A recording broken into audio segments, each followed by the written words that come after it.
Hey guys, Crystal Thompson here for Simon Says Stamp. Today I am showing you the newest reverse confetti. We have the Wonderful You, which is a beautiful stamp set that has layers for that gorgeous leaf. And I have heat embossed that sentiment with gold embossing powder. You're going to need some watercolor markers. I'm using the Clean Color Zig markers. You're going to need watercolor, cardstock, and craft. We are going to begin by stamping our leaf stamp set onto that embossing and watermark ink, and then we are going to stamp it on the watercolor cardstock. Going to make a nice firm press so you get the full image. And I know you can't see it on the video, you can't see it on person either, but you're going to add your heat embossing powder, and it's kind of like a reveal powder, right?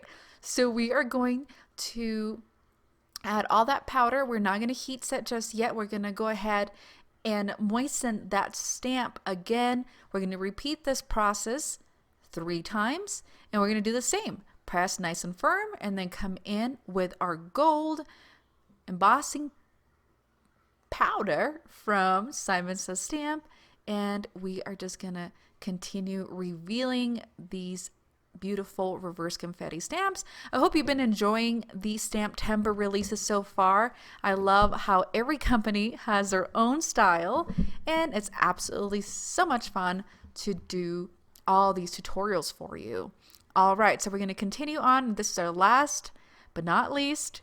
We're going to stamp that, cover it with embossing powder, and then we're going to go ahead and use our heat gun to heat set the whole thing.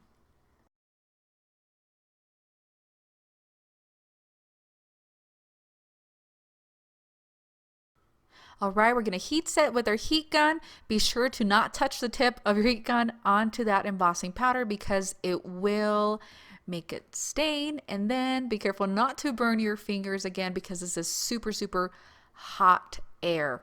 All right, we're going to let that cool a little bit, and we are going to begin with our watercolor. All right, so for our watercolor, I'm using 3 colors of the Zig Clean Color markers. I'm going to grab my marker and actually just start shadowing first where I would like the darkest color of my watercoloring to be. Once we add that, I'm going to use my acrylic block over on the side. I'm going to grab my water brush, and I'm going to begin where I added the shadow and then moving that color up, and this is going to create a beautiful gradient without having to do too much blending. And as the water dissolves that color we had placed on our watercolor paper, it makes it super pretty, and it looks like we spent a ton of time doing watercolor, but in fact it was way easy. So we're going to repeat this process with all of the heat embossing leaves that we created. If you want to get really brave, you can do 2 colors, just make it perhaps orange and pink on the one leaf, and it would blend super nicely. So we're going to move on to the pink. And again, we're going to put our clean color brush on the edges of these leaves. And I really want this to be a lot darker, so I'm going a little further than I did on my last set of leaves and adding that shadow. We're going to place that on our acrylic brush, our acrylic block, and grab our water brush, and we're going to brush over. If you don't want to use your acrylic block, you can totally use a piece of acetate, piece of packaging, the back of your stamp packaging. So their possibilities are endless, and honestly you end up not using a ton of watercolor, especially when you have little detail stamps like this. That is absolutely perfect.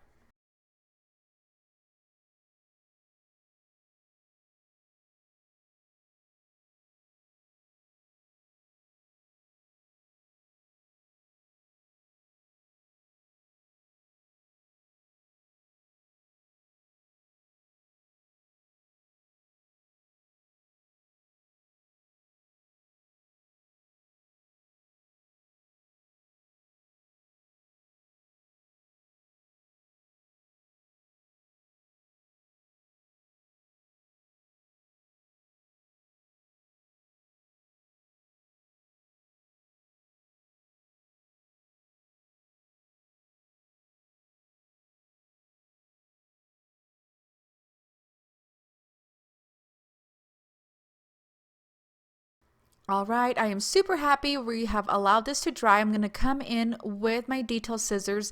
I'm going to cut each individual leaf. That way it's easier to turn.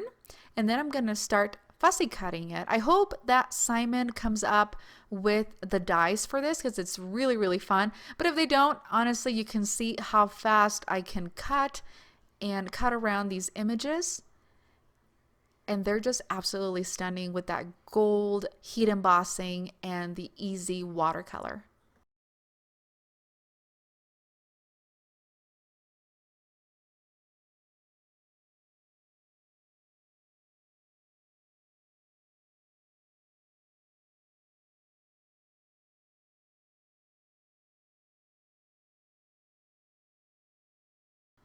All right, so we have set those aside. They're all fully cut. I'm going to mix some gold watercolor. So I have my watercolor jewel box. Again, this is from Zig. I'm adding some water and then I'm just splattering, and I'm using the same watercolor brush that I was using earlier. So this makes it super easy to add some texture to your cards.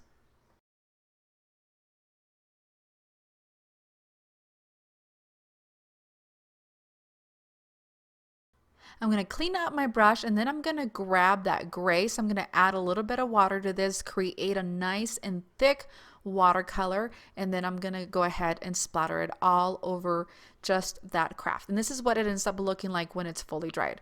All right, so I have some foam adhesive on the back of my leaves here. I'm going to remove the backing and we are going to start with that pink one. We're going to center it and then we're going to follow with the other two. So we're going to do orange over on the right and then that blue on the left. Once that's done, I'm going to add a piece of Scotch tape on the back of the card and I'm going to wrap my gold twine. And what this does is so you don't have to hold it with your finger. It just holds it where you want, and then when you place your card panel on your card base, it holds up. So I'm going to grab another piece of my Scotch tape and then put it right over the other piece and then go ahead and trim.